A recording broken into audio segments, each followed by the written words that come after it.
से खबर है जहां पर वक्फ बोर्ड ने वाराणसी के 500 एकड़ में फैले यूपी कॉलेज कैंपस पर दावा ठोका है और यूपी सुन्नी सेंट्रल वक्फ बोर्ड ने वाराणसी के उदय प्रताप कॉलेज को वक्फ संपत्ति होने का दावा किया। कॉलेज प्रबंधन और पूर्व छात्रों ने इस दावे का विरोध किया। उनका कहना है कि कॉलेज की स्थापना 1909 में हुई थी और यहां पर इंडोमेंट ट्रस्ट की जमीन पर बना है ये, और ट्रस्ट की जमीन ना तो खरीदी जा सकती है और ना ही बेची जा सकती है। कॉलेज परिसर में UP degree college, inter college, Rani Murar Balika, Rajshree शिशु विहार, राजश्री पब्लिक स्कूल वगैरह चलते हैं और यहाँ पर करीब 20,000 छात्र छात्राएं शिक्षा ग्रहण करते हैं। ये संस्थान करीब 115 साल पुराना है।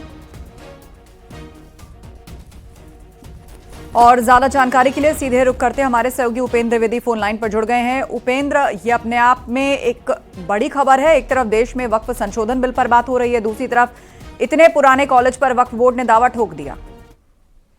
बिल्कुल, देखिए, संसद के वर्तमान सत्र में वक्फ संशोधन बिल आने को भी है, ऐसी चर्चा भी है और इसको लेकर पश्चिमी वक्फ में पूरे देश में माहौल गर्म भी है। और इसी में यूपी सेंट्रल जो सुन्नी सेंट्रल वक्फ बोर्ड है उसकी तरफ से यूपी कॉलेज यानी कि उदय प्रताप कॉलेज की जमीन को वक्फ की संपत्ति होने के दावे की बात सामने आई है।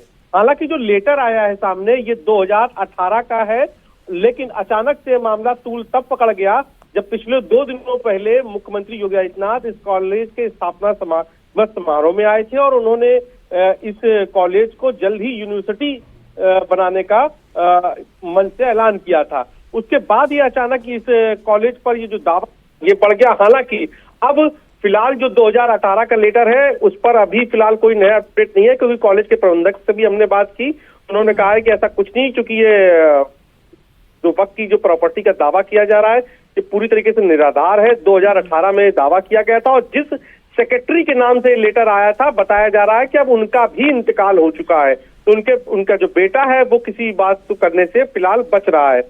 तो ये चूंकि पूरा एजुकेशन ट्रस्ट है और ट्रस्ट की जमीन को ना खरीदा जा सकता है ना बेचा जा सकता है, तो ऐसे में इस जमीन को लेकर क्यों कहा गया ये दावा, इसको लेकर बड़ा सवाल है। जो दावे में कहा गया वो ये था कि वसीम अहमद जो भोजूबीर बनारस के रहने वाले हैं, उन्होंने कहा था कि ये ग्राम छोटी मस्जिद नवाब टोक मजारात हुजरा उदय प्रताप कॉलेज भोजूबीर की संपत्ति कॉलेज के नियंत्रण में है और इसे सुन्नी बोर्ड कॉलेज में पंजीकृत कराया जाए।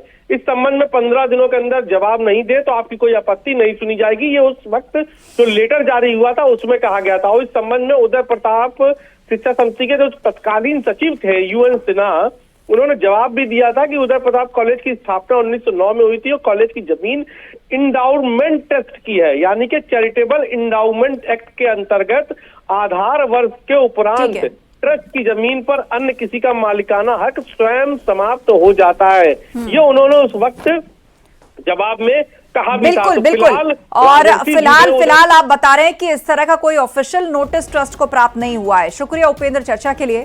और अब इस पूरे मामले से जुड़ा एक वक्तव्य आपको सुनवाते हैं। सुन्नी वक्फ बोर्ड ने हमको जो है 6/12/2018 को नोटिस दिया था। हमने तत्काल इसका जो है संज्ञान लेते हुए 21/12/2018 को जवाब भेज दिया था। मैंने जो है यहाँ पे कार्यभार 1 नवंबर 2021 को कार्यभार ग्रहण किया। कार्यभार ग्रहण करने के बाद मुझे एक संज्ञान में हमारे छात्रों के द्वारा लाया गया कि कुछ लोग मस्जिद में निर्माण कार्य, मस्जिद बना करके और उसके अंदर और निर्माण कार्य करने के लिए ज़बरदस्ती वहाँ निर्माण कार्य करना चाहते हैं और ईंट बालू सीमेंट वगैरह इकट्ठा कर रहे हैं और रात में जो है सिक्योरिटी के मना करने पर भी ज़बरदस्ती ले जा रहे हैं। उसका संज्ञान हमने तत्काल लिया और थाना अध्यक्ष शिवपुर वाराणसी को इससे अवगत कराया और जो भी वहाँ पे निर्माण सामग्री थी उसको हम लोगों ने तुरंत जो है पुलिस के सहयोग से बाहर करा दिया।